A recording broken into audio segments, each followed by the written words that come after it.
Now at 5, 2 people are arrested after police find the body of a Parsons, Kansas man who had been missing since April.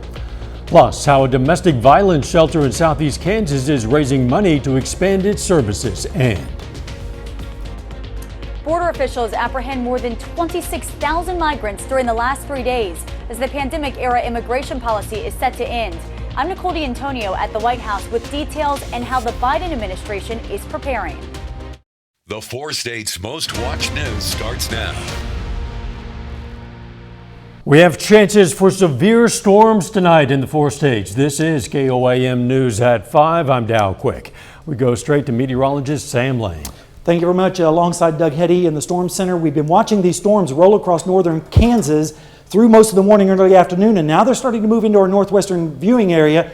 Severe thunderstorm warnings are in effect until 6:15 for Yates Center and Iola, extending on down towards Chautauqua and Elk counties, and pretty strong storms right now in Garnett too. This is where the strongest storm is located.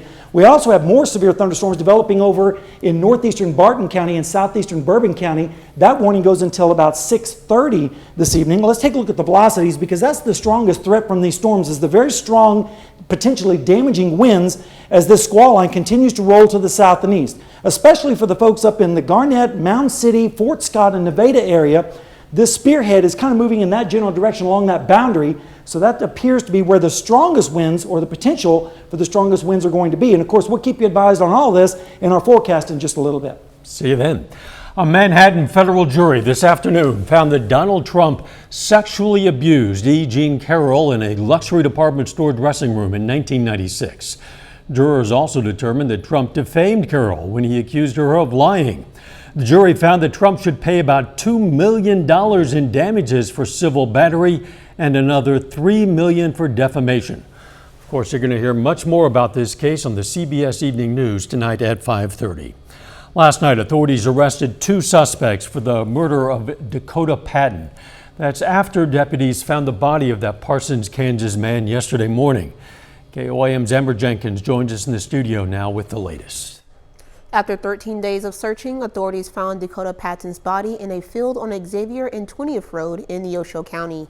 Authorities say he died from an apparent gunshot wound. Clinton Emberger and Kimberly Thomas, both of Parsons, were arrested in Taney County, Missouri. They're charged with first-degree murder and conspiracy to commit murder. They were found in Hollister. She was arrested about 6 p.m. She had left the house. And actually Branson had made the traffic stop with her. And then I believe it was around 6:30 that he was arrested at the residence in Hollister. We'll learn more about the suspects tonight at 6. Amber, thanks. The Kansas counties of Neosho, Anderson, Allen, and Woodson need a bigger emergency domestic violence and sexual assault shelter.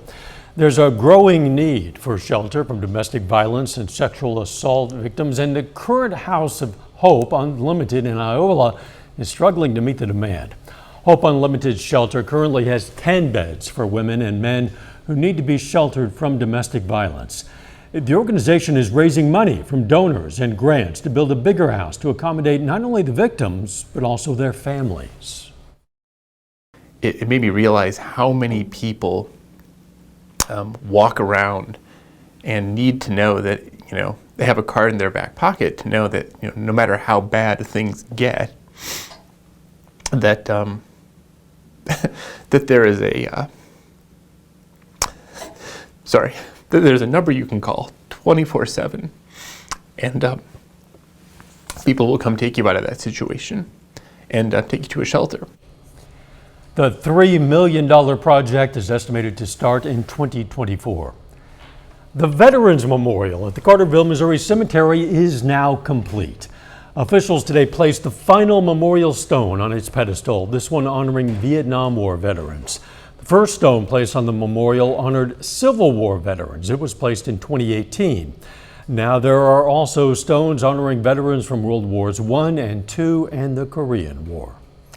Migrants are coming to the southern border in large numbers as Title 42, the pandemic-era immigration policy that allowed the government to quickly expel migrants to slow the spread of COVID, comes to an end this week.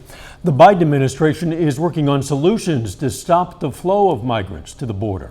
Reporter Nicole D'Antonio has more details from the White House. The Border Patrol began to detain undocumented migrants in El Paso Tuesday to process and deport them. There will be some enforcement jointly with some other agencies. The Biden administration is working to curb an influx of migrants coming to the southern border as Title 42 comes to an end. President Biden addressed the issue in a phone call with Mexico's president. We have multiple agencies and multiple countries working together to humanely manage the border when Title 42 public health order lifts on Thursday. CBS News has learned the Biden administration is working to finalize a new regulation which would replace Title 42 and allow for the quick expulsion of migrants apprehended at the border. The regulation would disqualify migrants from asylum if they failed to request it in another country on their way to the U.S. It would bar most non-Mexican migrants from asylum if they enter the U.S. without permission. Violating the rules would result in swift deportation, a 5-year ban on entering the U.S., and potential criminal prosecution if they do so. We are confident that with the tools that we have in front of us, that we are doing everything that we can. Border officials say they apprehended more than 26,000 migrants over a 72-hour period over the weekend. Nicole D'Antonio, CBS News, the White House. Pentagon says 1,500 troops will arrive at the border tomorrow to perform clerical tasks to free up Border Patrol officers to return to the field. Demonstrations erupted in New York again last night over the death of Jordan Neely, who was homeless with a history of mental illness. The 30-year-old died after being put in a chokehold by a Marine veteran. Neely's death was ruled a homicide. It was all caught on camera, and now a grand jury is considering charges. Protesters promised to keep demonstrating until charges are filed. Russian President Vladimir Putin told his country that it was in a battle with the West during the country's Victory Day parade in Moscow's Red Square. The anniversary commemorates the defeat of Nazi Germany in 1945. The annual event usually shows off Russia's military might, but this year it was a slimmed down ceremony. There were no modern tanks, just one from World War II. Much of what Russia didn't showcase has been bogged down or destroyed in the war in Ukraine. Still ahead, working toward an increase. The top congressional leaders meet with President Biden over the nation's debt limit. I'm Skyler Henry at the White House with what's at stake as time is running out. And next in Health Watch, why experts are proposing some changes to breast cancer screening recommendations. Topping today's Health Watch, there's been a lot of debate about when to start getting mammograms and how often. Well, now a key task force is proposing a change to breast cancer screening recommendations. Reporter Astrid Martinez has more on how it could save nearly 20% more lives. It's been nearly 6 years since Sarah Giglio's breast cancer diagnosis. She was 42 years old with 2 children, her youngest just 3 months old. They kept me going. I really tried to be present in the moment and be thankful for the small things. Her breast cancer was picked up on a routine mammogram. She underwent a double mastectomy, reconstruction, chemotherapy, and radiation. I did find out after the surgery that the cancer did spread. In 2009, the U.S. Preventive Services Task Force controversially advised against routine mammograms for women in their 40s and encouraged them to make an individual decision. Now, the task force is recommending women at average risk for breast cancer get mammograms every other year, starting at the age of 40, in light of new science. The issue here is to balance the need for early detection with the problem of overdiagnosis and overtreatment. Dr. Jules Cohen with Stony Brook Cancer Center says he and many other doctors think women should have annual mammograms starting at 40. We think we can hopefully split that difference by doing some sort of risk stratification so that we don't overtreat just because we find something early. Cancer is a part of my story. It was a chapter. But it didn't define me. Sarah says screening saved her life. I am happy to be sitting here today, and I hope this reaches all your viewers. Please, please, ladies, get your mammograms. Because she knows lives are at stake. Astrid Martinez, CBS News, New York. Black women are much more likely to die of breast cancer and get cancer at younger ages. The task force is calling for more research to try to understand this significant health disparity. These new recommendations are not for women at high risk for breast cancer. Virtual doctor appointments might be better for some cancer patients than seeing their providers in person. That's according to a new study from the Moffitt Cancer Center. Researchers looked at more than 50,000 telemedicine visits during and after the height of the COVID-19 pandemic. Those who saw their doctors online said they had better access to care and that their physicians showed more concern. There's new concern about the overuse of popular cleaning products stemming from the pandemic. More than 24 scientists are now sounding the alarm about disinfectant wipes and sprays, along with hand sanitizer, saying they could lead to antimicrobial resistance and environmental harm. Instead, they recommend using regular soap and water to clean, only adding disinfectant when necessary. That is a look at today's health news. A little bit later, what new data shows about recent trends involving prices for online goods. And the radar's lighting up like a Christmas tree. I'll have all the details in our forecast when we come back.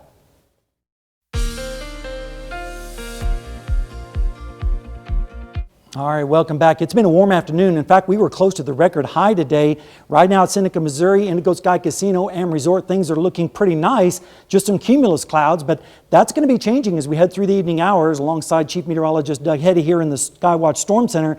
We've been watching some storms moving down from the north and west, and we'll get to that in a second. But the allergies were not that bad today. A little bit worse tomorrow, 8.6 out of a scale of 12, so the grasses are going to be factored into that tomorrow. Here's the high, 88, only 1 degree away from that record of 89 set back in that brutal summer of 2011. Hopefully that's not a harbinger of things to come. Of course, we were way above the normals of 75 and 54 degrees. We're behind on the rainfall, about 4.5 inches. We're going to catch up on that a little bit as we head through the evening hours. You can see why. Radar lighting up pretty much all the way in our northwestern counties. Several severe thunderstorm warnings in effect for our southeastern Kansas counties, and this is all part of the system that is moving to the south and east. We also have another severe thunderstorm over in eastern Bourbon County, moving into Cedar County as well. So it's getting active here, and all of this is going to be moving to the south and east. This is all part of an upper wave that is moving across northern Kansas right now. And not only do we have this storm system to deal with, but we have several pieces of energy out to the west, and those pieces are going to migrate and move towards us over the next several days, so we're going to keep the rain chances going and even the threat of severe weather as well. Temperatures right now are in the upper 80s, close to 90 degrees in many locations. Check out Veneta, 94 right now, just brutal. Also the same in Jay, a little bit cooler behind the storm systems where it's 81 degrees right now in Yates Center. In Joplin, we're sitting at 86 degrees, southwest wind at 10, and it feels like 86 out there with a dew point of 62, so humidity 44%. Pittsburgh, it's 86 right now, storms in the distance, southwest wind at 7, and a dew point of 69. Of course, the threat of severe weather is in our area for tonight. In fact, there's an elevated risk for a large chunk of southeastern Kansas, and that does extend on over into western parts of Missouri. The highest threat, of course, is going to be the large hail and the potential damaging winds, and those are elevated tonight, and that's going to be from now until about 9 or 10 o'clock tonight. Then as we go through tomorrow, the severe weather is going to shift to the west in the high plains of eastern Colorado and western Kansas. But then as we go through the forecast, we're going to see that shift a little bit closer to us on Thursday with yet again another threat of severe weather for the western portions of our viewing area. So here's the forecast. Tonight, storms rolling in from the south or moving from northwest to southeast, with lows dropping down into the 60s by tomorrow morning. Then, tomorrow afternoon, we'll see mostly fair skies in the afternoon, but then scattered thunderstorms will be developing with highs in the low to mid 80s. And then as we go through time, we're going to see scattered showers and storms rolling across our area, especially late Thursday into early Friday morning, with lows in the 60s across the area. Then as we go through Thursday afternoon, again, scattered showers possible with highs in the 70s, and then those move away, and then we go into Friday with yet more storms in the forecast with lows in the 60s on Friday morning. Rainfall amounts, they're going to be generous, especially up to the north and west where we could see over an inch or so, and it's desperately needed in southeastern Kansas where the drought has been ongoing. And over the next 7 days, we have several chances of storms, including tomorrow, Thursday, and again on Saturday. Then we might dry it a little bit as we head into the early part of next week and we start getting closer to normal with temperatures in the 70s for highs, with yet another round of storms possible on Wednesday. So Dow, it's going to be a busy evening here in the Storm Center along with Doug Heddy, and we'll keep everyone advised. Back to you. We will. Thank you so much, Sam. Coming up, President Biden meets with congressional leaders to discuss raising the debt ceiling. Topping today's Consumer Watch, congressional leaders met with President Biden today at the White House trying to negotiate to raise the debt ceiling. Comes a little more than 3 weeks before the U.S. government's expected to run out of money. Skylar Henry has the latest from Washington. President Biden met with the top 4 members of Congress in the Oval Office to discuss how the U.S. will keep paying its bills on time. We're going to get started. We're going to solve all the world's problems. So far, neither side has been willing to budge.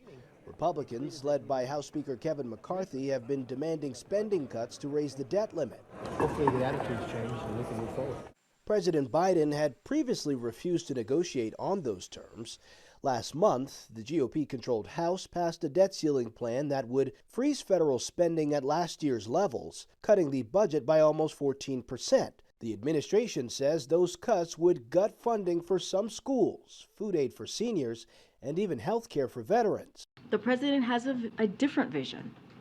Prevent default and invest in America while reducing the deficit by nearly $3 trillion.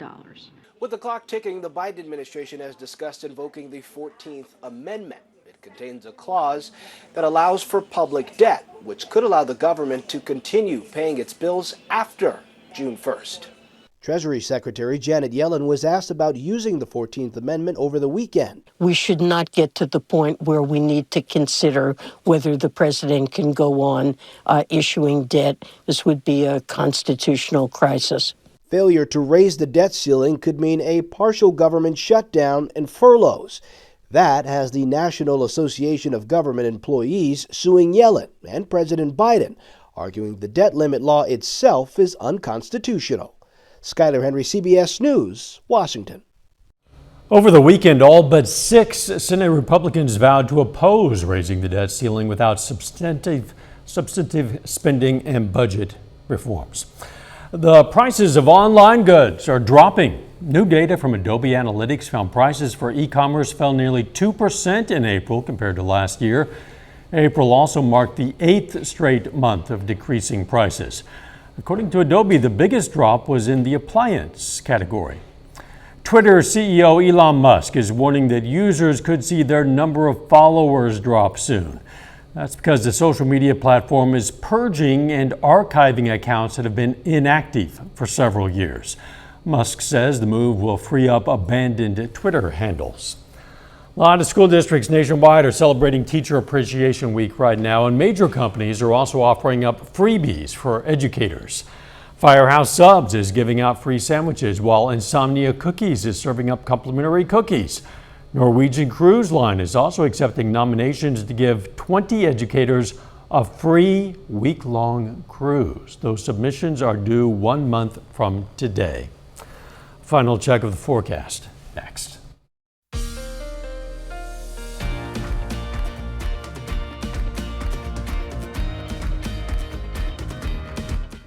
Up next on the CBS Evening News, we're going to have more reaction to the verdict in this civil case against Donald Trump. Then on KOAM News at 6, we're going to hear more from the Labette County Sheriff on the Dakota Patton murder case. Plus, a bill in Missouri would spare senior citizens from rate hikes on property taxes. And we're going to hear from the Pitt State baseball team as they prepare for the MIAA tournament semifinals against Central Missouri. Stay with us for the CBS Evening News and then KOAM News at 6. The biggest story of immediate interest, of course, is the major storms erupting in the area. Right, major storms up towards our north and west with strong damaging winds associated with these storms, especially in our northern counties. And then, of course, we have more storms developing over near Nevada and Lamar. Of course, we're going to keep an eye on it. Doug Heddy here in the Storm Center as well, and we'll keep everyone advised. I know you will update as often as necessary. Right, they can also check us out online on our YouTube channel as well as the KOAM Plus app. Very good. Thanks for joining us. CBS Evening News is next, and of course, we're going to be right back here for KOAM News at 6. Be careful out there, and let's make it a great evening.